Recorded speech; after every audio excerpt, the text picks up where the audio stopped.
माफ करना दोस्त, अब एपिसोड डिले से अपलोड होंगे। सुनना चाहते हैं तो थोड़ी सी मदद कर सकते हैं इस बार कोड पर।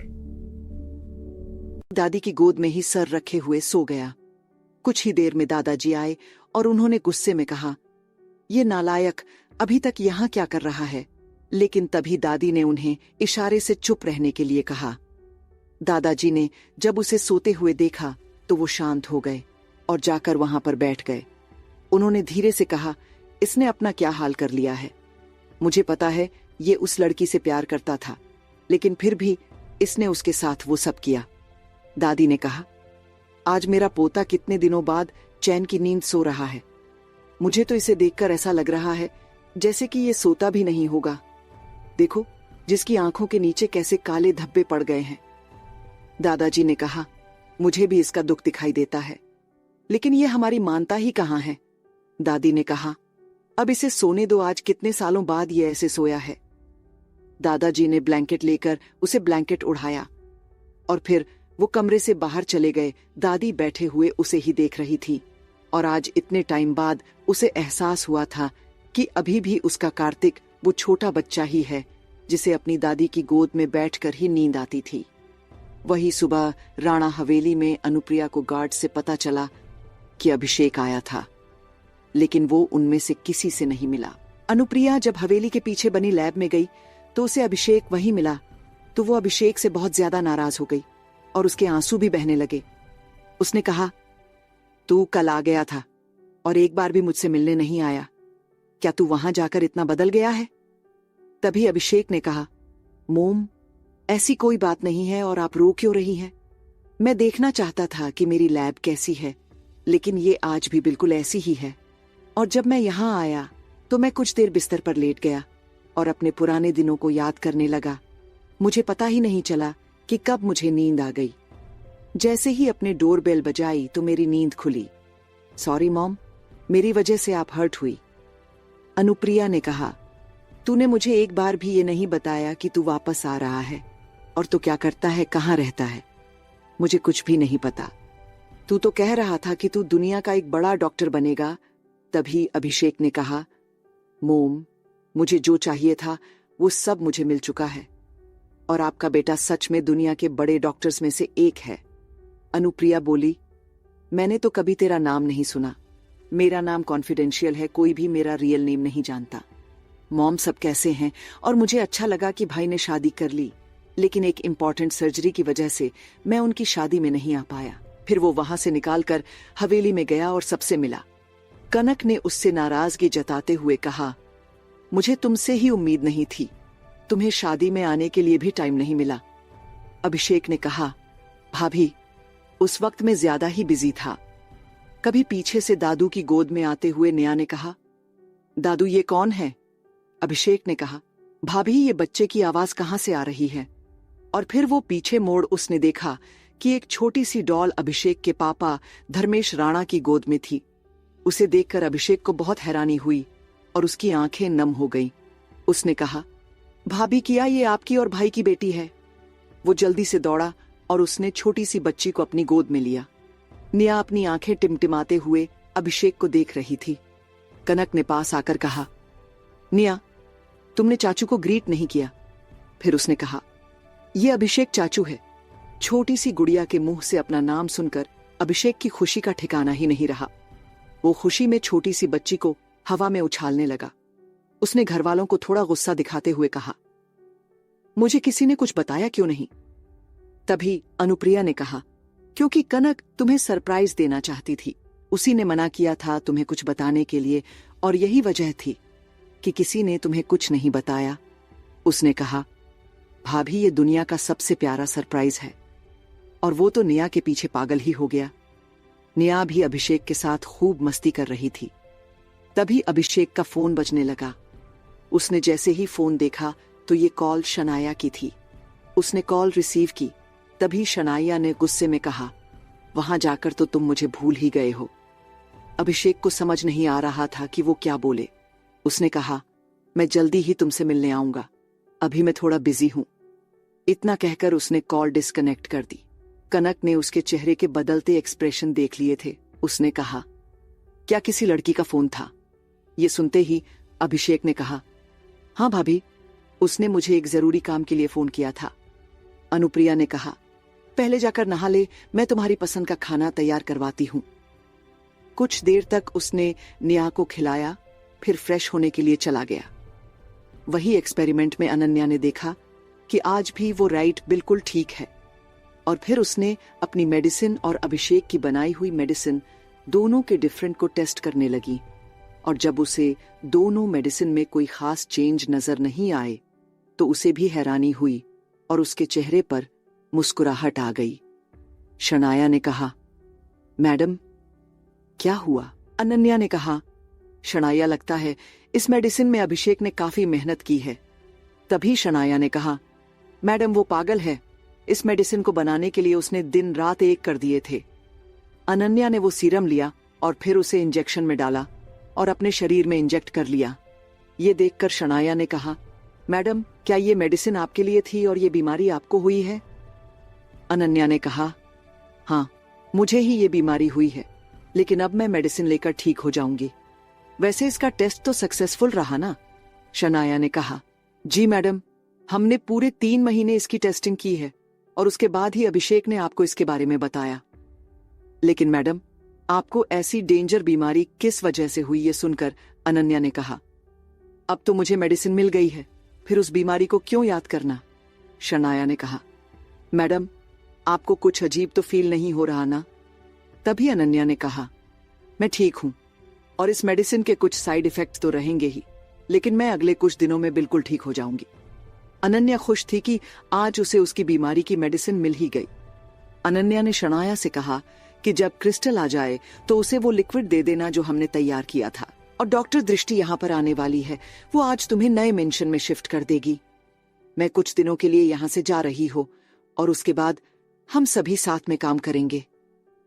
ये सुनकर शनाया ने कहा, मैडम आप हर बार ऐसे ही बोलती हैं। डॉक्टर अनीशा ने कहा, लेकिन इस बार मैं तुमसे प्रॉमिस कर रही हूं कि मैं बहुत जल्द आऊंगी। मुझे लग रहा है कि मुझे रेस्ट करना पड़ेगा, क्योंकि इस वक्त अनन्या का सर थोड़ा भारी होने लगा था। और फिर वो अपने रूम में चली गई। वहां जाते ही उसने अपना मास्क उतारा और डोर लॉक करके बिस्तर पर लेट गई, और उसने क्रिस्टल को मैसेज किया कि मैंने मेडिसिन ले ली है। इस मेडिसिन को लेने के बाद मेरे शरीर में ब्लड सेल्स धीरे धीरे डिस्ट्रॉय होगी और फिर नई ब्लड सेल्स बनेगी, जिसकी वजह से कुछ दिन तक मेरी तबीयत काफी ज्यादा खराब रहेगी। मैंने तुम्हें ये बातें इसलिए नहीं बताई थी क्योंकि तुम मुझे ऐसा कभी नहीं करने देते, और यही मेरे पास लास्ट चांस था मेरे ठीक होने का। मुझे पता है इसमें मुझे काफी दर्द होगा, लेकिन ये सब मुझे बर्दाश्त करना ही होगा। तुम्हें ही मेरी हेल्थ को ऑब्जर्व करना होगा। शनाया और अभिषेक को मेरी आइडेंटिटी नहीं पता चलनी चाहिए, और मैंने तुमसे जो मेंशन खरीदने के लिए कहा था उसमें शनाया को शिफ्ट कर देना, क्योंकि अब मैं अपने दर्द को ज्यादा देर बर्दाश्त नहीं कर पाऊंगी। क्रिस्टल, जो आज रुद्र के साथ मूवी देखने जाने वाली थी, जब उसने वो मैसेज देखा तो उसने कहा, ये लड़की हमेशा मुसीबत क्यों खड़ी करती है? वैसे तो मुझे ये मुसीबत का नाम देती थी, लेकिन अब इसका कुछ नहीं पता ये कब क्या कर दे। इसे क्या जरूरत थी इतनी डेंजर मेडिसिन लेने की? उसने रुद्र ने कहा, लिटिल मॉम क्या हुआ, आप थोड़ा परेशान लग रही हैं। तभी क्रिस्टल ने कहा, रुद्र मुझे अब भी जाना होगा, तुम नानी के साथ खेलो। फिर उसने धीरे से रुद्र के कान में कहा, अनन्या को मेरी जरूरत है। रुद्र ने कहा, ठीक है लिटिल मॉम आप जाइए। फिर क्रिस्टल ने धीरे से कहा, ये सीक्रेट किसी को पता नहीं चलना चाहिए कि मैं कहाँ जा रही हूँ, और मुझे आने में भी देर हो जाएगी, इसलिए तुम किसी भी तरह की जिद मत करना। उसके बाद क्रिस्टल ने अपना बैग लिया जिसमें डॉक्टर क्रिस्टी के कपड़े थे और वहां से निकल गई। रास्ते में सबसे पहले उसने अपने कपड़े चेंज किया और फिर वो लैब के लिए निकल गई। कार्तिक सुबह उठा तो उसकी नजर अपनी दादी पर गई जो उसके पास में ही सोई हुई थी। वो जल्दी से खड़ा हुआ और उसने दादी को ब्लैंकेट से कवर किया, फिर वहां से कमरे की तरफ निकल गया। वो जल्दी से तैयार हुआ और वहां से जाने लगा। तभी उसकी नजर सामने से आते हुए आरव पर गई। कार्तिक ने उससे कहा, अब तुम्हें शौर्य ग्रुप ज्वाइन करना चाहिए। आरव ने कहा, ठीक है भाई, बस मुझे थोड़ा टाइम चाहिए। और फिर मैं शौर्य ग्रुप ज्वाइन कर लूंगा। तभी कार्तिक ने कहा, अब तुम्हें कोई टाइम नहीं मिलेगा, आज ही तुम देवेश से मिलो और ऑफिस का काम संभालो। आज भी आरव की कार्तिक के आगे बोलने की हिम्मत नहीं थी। उसने कहा, ठीक है भाई। कार्तिक वहां से निकल गया। आज डेस्टिनी सभी को फिर से वहीं लेकर आ गई थी जहां से वो लोग एक दूसरे से अलग हुए थे। अब सभी वापस मुंबई आ चुके थे। ये उन सभी की डेस्टिनी थी जो उन्हें फिर से एक दूसरे के करीब ले आई थी। क्योंकि आरव जापान से वापस आ गया था, अभिषेक अमेरिका से और अर्पिता लंदन से। लेकिन अभी किसी को भी एक दूसरे के बारे में नहीं पता था। वही सुबह के वक्त अर्पिता जब उठी तो वो एकांश की बाहों में थी और उसका पूरा शरीर दर्द से दुख रहा था। एकांश ने कहा, बेबी क्या तुम्हें अपने घर नहीं जाना या तुम सीधे ही मेरे घर चलोगी? अर्पिता ने कहा, तुम पागल हो गए हो क्या? अभी तो मुझे अपने घर वालों को इस बारे में समझना होगा। मुझे थोड़ा वक्त चाहिए और अब तो हम वैसे भी शादी कर चुके हैं। फिर क्या प्रॉब्लम है? एकांश ने उसके लिप्स को किस करते हुए कहा, तुम्हारे बिना मेरा तो मन नहीं लगेगा ना? अर्पिता ने कहा, इतने दिन इंतजार किया है तो थोड़े दिन और सही। अब मुझे रेडी होने दो। लेकिन जैसे ही अर्पिता उठने को हुई, उसके शरीर ने उसका साथ ही नहीं दिया। उसने एकांश से कहा, यह सब तुम्हारी वजह से हो रहा है, तुम्हें थोड़ा तो कंट्रोल करना चाहिए था। एकांश ने कहा, यह तो मेरा कंट्रोल ही था। अगर तुम्हें मेरी बातों का यकीन नहीं है तो मैं तुम्हें प्रूफ कर सकता हूं। यह सुनकर अर्पिता हिम्मत करके खड़ी हुई और एकांश से कहा, अपनी आंखें बंद करो। फिर उसने जल्दी से अपने कपड़े उठाने और वॉशरूम की तरफ चली गई। तभी एकांश ने पीछे से कहा, यू आर गॉर्जियस। तभी अर्पिता बोली, बेशर्म आदमी, तुम्हें तो मैं बाद में बताऊंगी। इतना कहकर वो वॉशरूम में चली गई। उसके जाने के बाद एकांश के चेहरे पर एक डेविल स्माइल आ गई। कुछ ही देर में अर्पिता रेडी होकर आ गई थी। एकांश और अर्पिता दोनों ही एयरपोर्ट से मुंबई के लिए निकल गए। मुंबई पहुंचने के बाद एकांश ने कहा, अब मैं ज्यादा दिन तुम्हारे बिना नहीं रह पाऊंगा। ये सुनकर अर्पिता के चेहरे पर स्माइल आ गई। फिर वो वहां से शौर्य मेंशन के लिए निकल गई। उसको जाते देखकर एकांश ने मुस्कुराते हुए कहा, बाय स्वीट हार्ट, और फिर वो वहां से निकल गया। अर्पिता घर पहुंची तो उसे देखकर सुप्रिया की आंखों में आंसू आ गए। अर्पिता ने सुप्रिया को ग्रीट किया और कहा, मॉम, मैंने आप सभी को बहुत मिस किया। फिर वो दादा दादी से भी मिली। सुप्रिया ने कहा, अगर तुम मुझे सरप्राइज देने की जगह पर पहले ही ये बता देती कि तू आ रही है तो मैं तुम्हारी पसंद का खाना बनाती। और देख, तेरे चेहरे से ही लग रहा है कि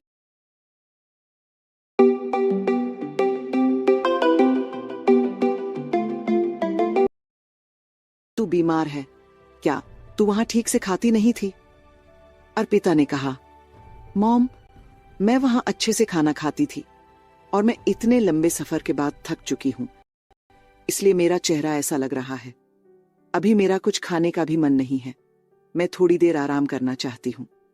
तभी दादी बोली, पता नहीं ये आजकल के बच्चों को क्या हो गया है। जब हम तेरी बराबर के थे तो कई किलोमीटर दूर तक पैदल चलकर जाते थे और तुम आराम से फ्लाइट में बैठकर आते हो और फिर भी बोलते हो कि तुम थक गई हो। अर्पिता ने कहा, दादी, कई घंटे बैठे बैठे भी तो थक जाते हैं। और अब आप कैसे हैं? दादी बोली, मैं तो ठीक हूं, पर तेरा चेहरा कुछ ज्यादा ही मुरझाया हुआ है। ये सुनकर अनन्या हड़बड़ाते हुए बोली, दादी, मैंने बताया तो कि ये बस थकावट की वजह से है और मैं आराम करने के बाद बिल्कुल ठीक हो जाऊंगी।